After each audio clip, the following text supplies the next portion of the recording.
Wisdom. I'm Barbara Menino. And I'm Christine Rothdeutsch. And before we get underway, we want to remind you how much we'd appreciate a like or a comment or a share. Today we're talking about lapses in judgment and how that can lead to poor decision making that can impact the way we run our businesses.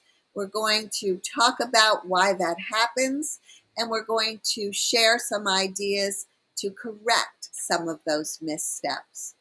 Christine actually opened this discussion when we were off the cuff one day and was talking about something that she did that when she stepped away from it was very frustrating to herself. So Christine, why don't you share that? Okay, well, being totally transparent here, there were two things very close to one another. It's kind of like the rabbit hole, going down the rabbit hole. The first one was attempting to make some videos. I tend to look at things that other people are doing and say, I can do that. Oh, let me figure this out. I'm pretty sure I can make something of at least, 75% of the quality that they've done it. And I was making myself crazy. There I was. It wasn't just a one camera video. It was a 2-camera video. One from the front, one from the side, using 2 different cameras and trying to, get the thing synced and then to edit, because I have editing software. I can do this. Sure, I can. Barbara, I forget how much time I was doing this. And I was like, you told me it was quite a bit of time, actually. I had to smack myself upside the head. Not literally, but I really needed somebody to smack myself upside the head because it was such a poor use of my time. It really was. I said, and that's my problem, that I like to figure so much out. And then I find that I'm not doing those things that I need to be doing, that I require, that are going to help me move forward the fastest. And yeah, that was just the one. The other one was doing some research on something, and I was looking for something very particular. I was on the website going through all their blog articles and looking for something. Oh, here's something interesting. Oh, well, yeah, maybe that would be good to wait. And I was like, whoa, wait a minute here. Stick to what I am looking for, because I have taken in so many tidbits of information over these years. Just tuck it away. One day I'll use it. Yeah, I don't. And it's that's the short version of all of this. Takes me back to being an English major in college and reading 18th century literature and Samuel Johnson saying, "The road to hell is paved with good intentions," because your intentions were so pure. But in your meandering and in your too much research and sucking in all that extra stuff, you first wasted time, which took you away not only from the goal that you had set out to accomplish, but from doing other things that are key to the business. And I think that can happen so easily today because, once again, information overload. There's so much out there and it's so helpful, or so we think, and we start trying to soak it up like a sponge. And sometimes we really do get overloaded with information ourselves. For one thing, we probably know more than we think. For another thing, a lot of the information that we're taking in is actually very similar, but people are saying it or sharing it in different ways. So we've wasted all this time and we haven't moved the needle forward. And that definitely, if you look at that on a daily basis, a weekly basis, monthly, and yearly, I bet if one was really very particular about meting out the time and writing it all down, doing time tracking, I bet we'd find out there were a lot of lost hours and piles of extra information that because there's so much, if we put them in a Word file or whatever, we may never get back to. Well, and I think, Barbara, that what people and maybe our audience is thinking the same thing is that they identify with social media in this respect of going down that rabbit hole of going on Facebook or one of the other platforms just to do one thing, and before they know it, they're lost in checking out what all the posts are. But Oh, yes. they may not That's a big look at one. these other areas of the time that they're spending, and having those lapses in judgment of really working towards the goal that they first thought of when they started to do X, Y, and Z. It's so easy, and that's the hard thing of being a business owner and not having that boss breathing down your neck of get this piece of work done. We can jump from task to task, and nobody's gonna come back at us about that, and that makes it difficult. It That's that's really a good point, because being that many of us are in small businesses or businesses by ourselves, solopreneurs, or even if there are other people in the business, the fact that we're working remotely, uh, we are left a lot to our own devices. Mhm. So there's an element of self discipline to an extreme that wasn't always needed in a corporate setting where there was someone to whom you had to report, to whom you had to be accountable. And that would force you to really measure your time and use the time you had more efficiently. Yeah, yeah, and, this is part of this conversation, as I was thinking about it earlier, is it's a difficult conversation. Again, here we are as business owners talking about this and the wise use of our time and not going down rabbit holes of looking at somebody else's information and getting that little nugget of, oh, wait a minute here. Ooh, but I want people to read my stuff. Yeah. I want people to get my free offer and get on my list. So I'm asking them to I guess, though, I'm not asking my audience to get waylaid by what I'm putting in front of them, because I'm a big proponent of being more aware of what it is you truly need versus here's a shiny object that comes by and, "Oh, I think I need this." But, yeah, here we are saying, we need to be more aware of working towards our goal, and yet we're really asking people to, take a look at what we have too, but on a more, educated level, I guess knowing what it is they Well, need, when we're though talking about that shiny object syndrome or researching too much or even signing up for this and that webinar, and maybe you're signing up for too many that are very similar. um, I think it's not whether one individual is asking us to do X, Y, or Z. um, it's that we're being distracted actually by so many things out there in cyberspace that we feel where we need to run towards them. There's a little bit of FOMO, the little Mhm. bit of fear of missing out. If I don't get this last bit of information, sign up for this last webinar, read that next blog, that I'll miss something vital. And it's really, we have to think about trusting ourselves. Mhm. I think the other problem too is multitasking. There's so much it seems we have to fit in to the hours of each day. And a lot of times we're trying to do too many things at one time.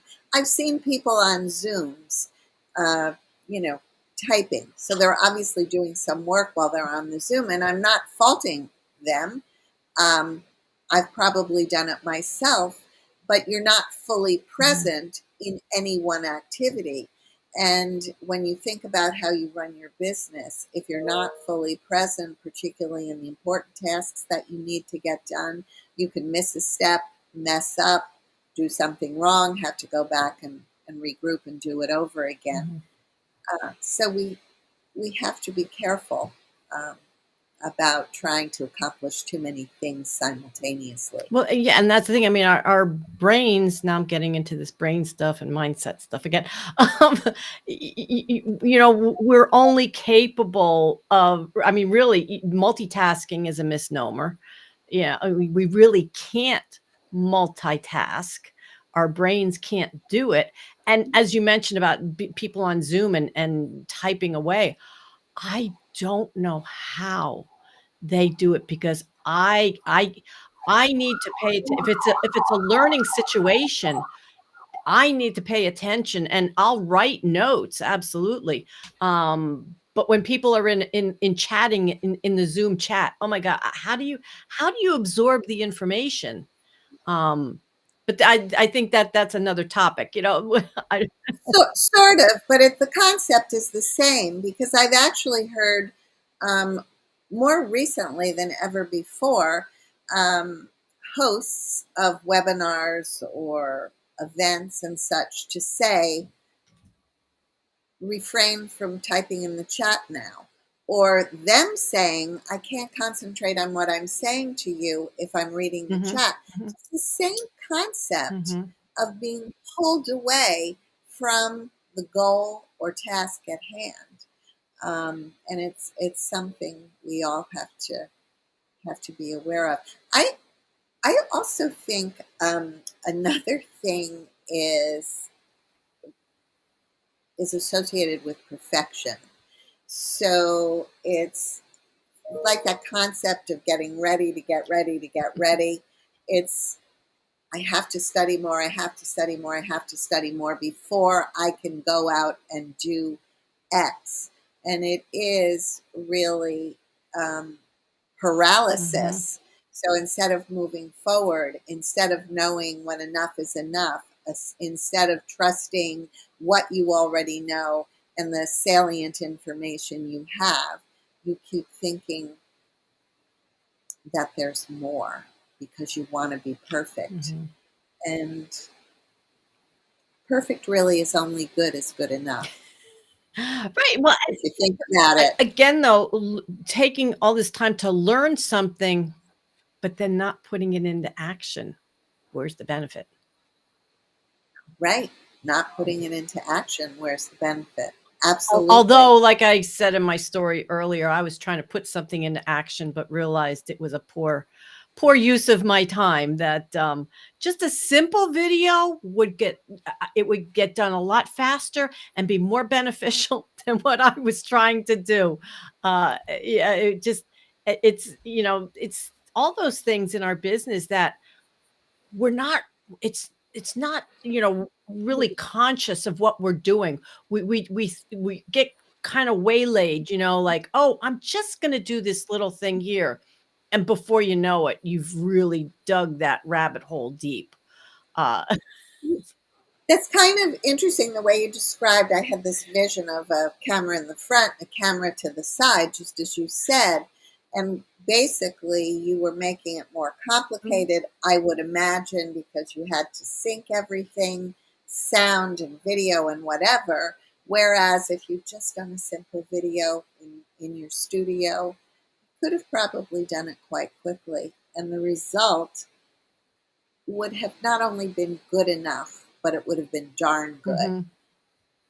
to teach the lesson or whatever that you wanted to Yeah. teach. And by the way, I think emotion can get in the way. Have you ever, if you were mad at yourself after that and then you took up on a different task, I would be willing to bet, and I certainly know this has happened to me, that there would be that nagging something that was on my mind, and that too would slow me down for completing what I wanted to complete. I mean, all these things are very human, and it's so easy for any of us to fall into these I'm going to call them bad Mhm. habits. Yeah, well, But knowing them helps us check them, right. right? And correct them. Mhm, mhm. Yeah, I'm so glad you said that. Bad habits, Barbara. Absolutely, and boy, I've had too many years to be able to form these bad habits. It's not so easy after you form them. Well, it's like raising your kids, you try to break them of the bad habits when they're young so that, they're on a good road when they become the adult. But it's yeah, we said lapses in judgment, but it's kind of like those bad habits of letting ourselves go down a path that really isn't going to be productive and get to the goal that we had in mind. um and when I say goal, I mean it's just maybe it's the goal is just to complete a task. Yes. It can be Yes. something small, but we lose sight of that. It's too easy for the mind to wander. And that's why I think it's good to keep a tablet on your desk with you.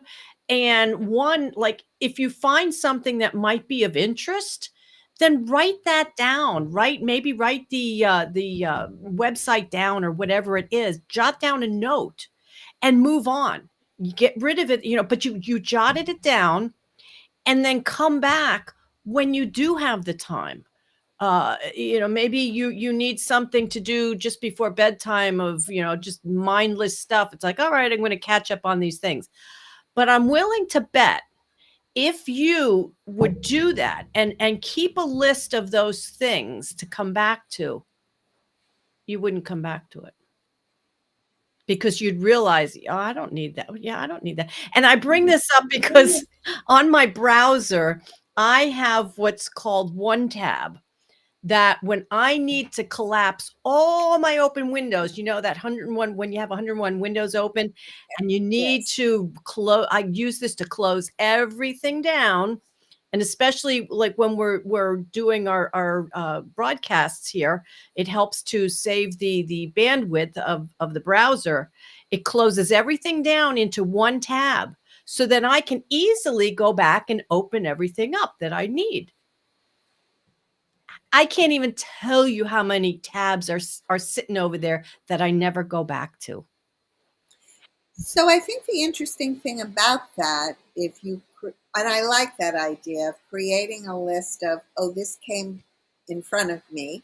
This might be something I'd like to pursue. Um, it allows you then to be discriminatory, Mhm. doesn't it? Because at second look, with maybe a little more concentrated thought, if you had written down 10 items, maybe you would see that only five are Mhm. relevant. And again, it would be more of an efficient use of time. I think another thing to do is um, to be your own diligent Mm. timekeeper. So, back to the video that you were trying to make, what was a reasonable length of time to allocate to making that video? Write that down and make sure that you keep to that schedule. That way, through you are managing Mhm. your time, and it should prevent you from wandering too far, too often, too long, if at all. So on the front end, that is something to consider as well. Yeah, and that's why the people who use time blocking and really stick to it are the most productive. Yes. You Yes. it sounds too confining and too constricting, but the people that I talk to that are avid at time blocking are the most productive, and that is one of my goals. I mean, I talk about time blocking, in some of my talks, but I need to do much better, with my own time blocking and stick to it. Because when you do that, you're really laying out your plan of the most important things that you need to do. So it just makes sense to. That's actually when we talk about time blocking. I find too that people who are really good with that time management get more done. They're not the people who are coming, who are sighing deeply and going, "There are just not enough hours in the day," um, because they've found an efficient way to manage the time instead of letting the time and the tasks manage them. Mhm. Um, Someone had told me about this little timekeeping device that she has that you actually start. It's a digitized version of one of those little Oh, the sand, like the egg hourglass, yes, timer? the Mhm. sand or the hourglass. And so when you start a task, you decide how long it's going to be, you set the timer, and when that buzzer goes, and you keep monitoring the time so that when that buzzer goes off, you can count on being done. And that goes back to the perfection thing and the good enough thing, too. Not that anyone should be slovenly, but when to know that a task is complete. I mean, certainly as a writer, I've been known to perseverate for a while on a word. And really, does that make sense? There's plenty other occasion to go back in and edit and take a look again. But maybe not perseverate Mhm. so long on one sitting. So that's something that I check myself on, and something about which I've become more self disciplined. I think the other thing too is maybe to figure out what tasks need to be done when. Uh, we've talked about this before. Do you want to make your calls in the morning? Do you want to do your lesson plan in the morning? Do I want to do a client website in the morning? Typically, people are more alert and wide awake in the morning. Um, or if your time clock is different, figuring out what tasks need that period of time Mhm. at which you'll be most alert and best able to make decisions. Mhm. Yes, absolutely. Yeah, and I agree. I think a majority of people are more productive in the morning. However, I do know at least one person that does work at nighttime, and that person does have a hard time making morning meetings, as I've learned. But yeah, and yeah, we're all different. And when is the most productive time? Absolutely. But we have to, I think, just be more in tune with what it is that we're working on. And when we tend to shift a little bit and start going down another path, ask ourselves, is this part of what I need to accomplish right now, or am I going down a path in the opposite direction? But it's being more aware of what we're doing really with every moment of our time. It's not easy, but we Truly need. being more aware. I agree with that. Yeah. And also taking the time on the front end of doing anything, of stopping and thinking and plotting it out rather than diving in and sort of flailing without any forethought or Mhm. strategy. Um, Planning ahead is all part of the self discipline and Right. checking ourselves, all of that. Yes, yes, and so yeah, make your little checklist of the things that you need to accomplish, and you check them off, and the time, maybe you have some time left over, maybe you just made it on time, but yeah, being fully aware of your time and what you need to accomplish. So, I hope that our listeners have enjoyed this episode of Soapbox Wisdom. Oh my goodness. And we hope to see you next time. Soapbox Wisdom is hosted by brand messaging and storytelling consultant Barbara Menino and business and mindset coach Christine Rothdeutsch. You can find them online at barbaramenino.com and Christine Roth.